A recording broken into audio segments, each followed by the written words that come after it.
กลุ่มใหญ่พระราธิการกระทรวงป้องกันความสงบได้จัดพิธีประกาศยกย้ายแต่งตั้งนายตำรวจนำพาบรรษาขั้นกลุ่มและเทียบเท่าที่ขึ้นกับกลุ่มใหญ่พระราธิการป้องกันความสงบ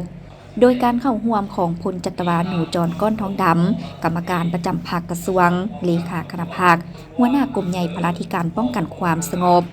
มีบรรดาคณะภาคกลุ่มใหญ่หัวหน้ากลุ่มห้องกลุ่มพร้อมด้วยพนักงานลักเลงอ้อมข้างกลุ่มใหญ่พระราธิการเข้าร่วม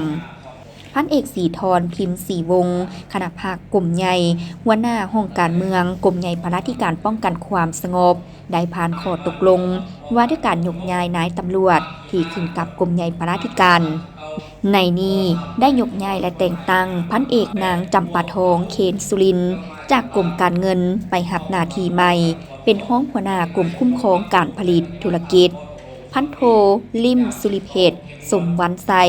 จากกลุ่มคุ้มครองการผลิตธุรกิจไปรับหน้าที่ใหม่เป็นห้องหัวหน้าห้องการเมือง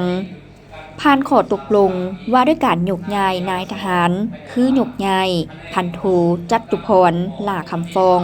จากกรมการเงินกระทรวงป้องกันประเทศไปรับหน้าที่เป็นห้องหัวหน้ากรมการเงินที่ขึ้นกับกรมใหญ่พระราธิการป้องกันความสงบและข้อตกลงว่าด้วยการยกย้ายว่าทีนางรัศมีพิมพ์มะวงศาจากห้องหมอหามีสาขึ้นกับกรมใหญ่พระราธิการไปรับหน้าที่ใหม่อยู่กองบัญชาการป้องกันความสงบนครหลวงเวียงจันทน์